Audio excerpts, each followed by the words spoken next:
اللہ تعالیٰ کی نرا نظر میں اللہ کے ناپسندیدہ بندے کہلائیں گے۔ یہ میلاد سے متعلق مختصر سی باتیں تھیں۔ اب یہاں بعض اوقات سوال پیدا ہوتا ہے کہ ٹھیک ہے، کچھ لوگ یہ کہتے ہیں کہ کوئی ثبوت نہیں، لیکن جو لوگ عید مناتے ہیں وہ لوگ دلائل دیتے ہیں نا،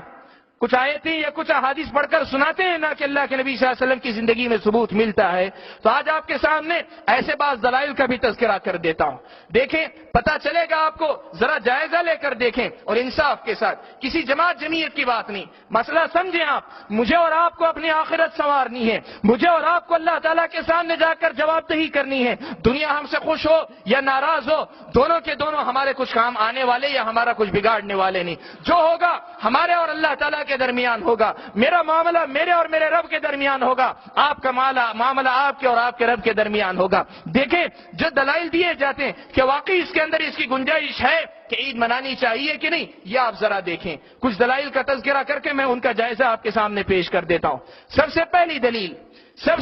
دلیل جس کو جو دیتے ہیں، میں نے بات وضاحت کے ساتھ کہہ دی پہلے ہی کہ قرآن و سنت کے اندر کوئی دلیل نہیں ہے، لیکن پھر بھی جب لوگ دلائل دیتے ہیں تو کیا واقعی وہ دلیل ہے کہ نہیں، اس کا ہم جائزہ لیتے ہیں۔ سب سے پہلی دلیل یہ دی جاتی ہے، تقریباً میلاد کے ہر مجلس میں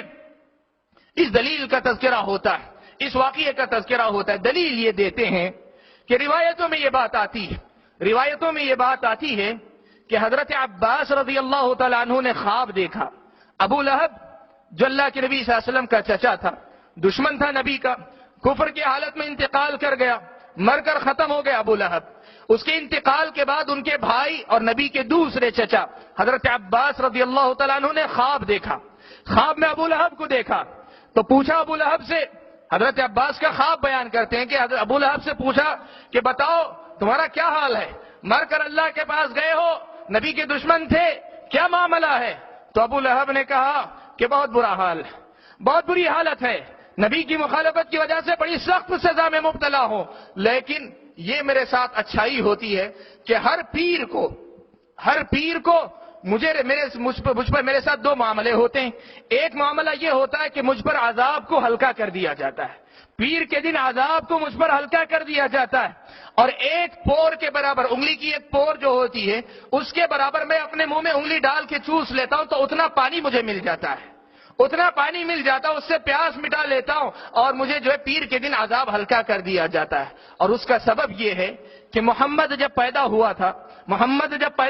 ابو لہب بتا رہا ہے کہ محمد جب پیدا ہوا تھا تو اس کے پیدا ہونے کی خوشی میں، اس لیے کہ بھتیجا تھا، تب تو نبوت وغیرہ کا مسئلہ نہیں تھا، بھتیجے کی پیدائش کی خوشی میں میں نے اپنی لونڈی سویبہ کو آزاد کر دیا تھا، سویبہ کو میں نے محمد کی پیدائش کی خوشی میں آزاد کر دیا تھا۔ اس کے بدلے میں اللہ تعالیٰ نے یہ معاملہ کیا کہ پیر کے دن مجھ پر سے عذاب کو ہلکا کر دیا اور مجھے ایک پور کے برابر پانی ہر پیر کو مل جایا کرتا ہے۔ اس واقعے کے تذکرے کے بعد خطیب یہ کہتا ہے کہ لوگوں سوچو، اللہ کے نبی کی پیدائش پر جب کافر کو بدلہ مل سکتا ہے خوشی منانے پر، تو مسلمان اگر خوشی منائے تو پھر اسے بدلہ کیوں نہیں ملے گا؟ یہ دلیل دی جاتی۔ سوال یہ کہ یہ دلیل دینے والے نے دی، اب ہم اور آپ اس کا جائزہ لے کر دیکھتے ہیں کیا واقعی بات ایسی ہے؟ اگر ہے تو جیسے میں نے کہا دنیا کی پرواہ کیے بغیر سب عمل کریں، اور اگر اس کا ثبوت نہیں ہے تو پھر ہم کو سب کو چھوڑ کر نبی کی بات کو اپنانا چاہیے۔ سب سے پہلی بات آپ یہ دیکھیں، یہ بات نقل تو کی جاتی ہے،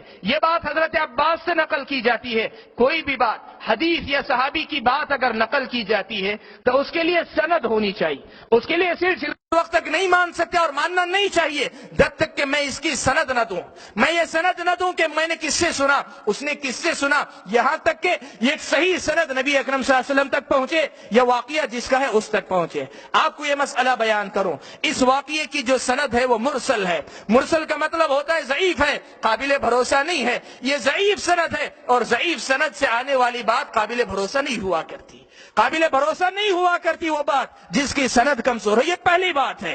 دوسری بات یہ کہ آپ یہ بات اچھی طریقے سے جانتے ہیں، یہ خواب ہے، خواب امتی کا خواب ہے، نبی کا خواب حجت ہوا کرتا ہے، نبی کا خواب دلیل ہوا کرتا ہے، نبی کا خواب شریعت ہوا کرتا ہے، نبی کا خواب سنت ہوا کرتا ہے، نبی کا خواب اللہ تعالیٰ کا حکم ہوا کرتا ہے، لیکن امتی کا خواب دین نہیں ہوا کرتا۔ امتی کا خواب صرف خواب ہوتا ہے، اس سے شریعت نہیں ثابت ہوا کرتی۔ اگر یہ حدیث یا قصہ ثابت بھی ہو جاتا، یہ عباس کا قصہ، حضرت عباس کا قصہ ہے، اور عباس نبی نہیں تھے، نبی نہیں تھے، نبی کے چچا تھے لیکن امتی تھے، نبی کے چچا تھے لیکن امتی تھے، اور امتی کے خواب سے شریعت نہیں ثابت ہوا کرتی۔ اور تیسری بات یہ کہ قرآن مجید میں اللہ تبارک و تعالیٰ نے یہ مسئلہ سمجھایا ہے کہ کافر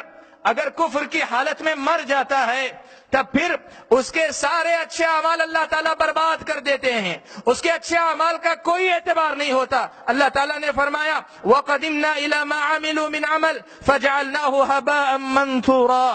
اے اللہ تعالیٰ نے فرمایا کہ جو لوگ کفر کی حالت میں مر جائیں گے، قیامت کے دن اللہ تعالیٰ ان کے اعمال کو ہبائے منصور، تنکا بنا کر اڑا دیں گے، کوئی قدر و قیمت نہیں ہوگی۔ کفر کے ہوتے ہوئے کوئی عمل فائدہ نہیں پہنچاتا۔ یہ قرآن مجید سے یہ بات سمجھ میں آتی ہے، اور ایک ضعیف روایت سے یہ مسئلہ معلوم ہوتا ہے کہ ایک آدمی نے کوئی عمل کیا تھا، کافر ہونے کے باوجود اسے اس کا بدلہ مل رہا ہے۔ دو باتیں ہو گئی، قرآن سے یہ مسئلہ معلوم ہوتا ہے کہ کافر کو اس کے نیک عمل کا بدلہ آخرت میں نہیں ملا کرتا، اور حدیث سے یہ مسئلہ ثابت کرنے کی، ضعیف حدیث سے یہ مسئلہ ثابت کرنے کی کوشش کہ کافر کو اس کے عمل کا بدلہ دیا جا رہا ہے۔ تو دونوں میں سے کون سی بات صحیح ہوگی؟ ظاہر بات ہے جو رب کے قرآن میں ہے، جو صحیح ہے، یہی بات درست ہوگی۔ کافر کے عمل کا اسے بدلہ نہیں ملتا تو یہ بات صحیح نہیں ہو سکتی جو بات اس واقعے کے اندر نقل کی گئی۔ اور سب سے بڑی بات آپ یہ دیکھیں، ابو لہب نے نبی کی پیدائش پر جو خوشی منائی تھی، نبی کی پیدائش پر نہیں منائی تھی، اس نے اپنے بھتیجے کی پیدائش پر خوشی منائی تھی، نبی کی پیدائش پر نہیں منائی تھی۔ وہ تو نبی کی حیثیت سے تو دشمن تھا اللہ کے نبی صلی اللہ علیہ وسلم کا، وہ تو نبی کی حیثیت سے نبی سے دشمنی کرتا تھا۔ تو یہ کیسے ہو سکتا ہے کہ اس نے نبی کی حیثیت سے دشمنی کی ہو، بھتیجے کی حیثیت سے محبت کی ہو؟ تو اللہ تبارک و تعالیٰ نبی کی حیثیت سے جو دشمنی اس نے کی تھی اس کو نظر انداز کر دیں، اور بھتیجے کی حیثیت سے جو محبت کی تھی اس پر بدلہ دیں؟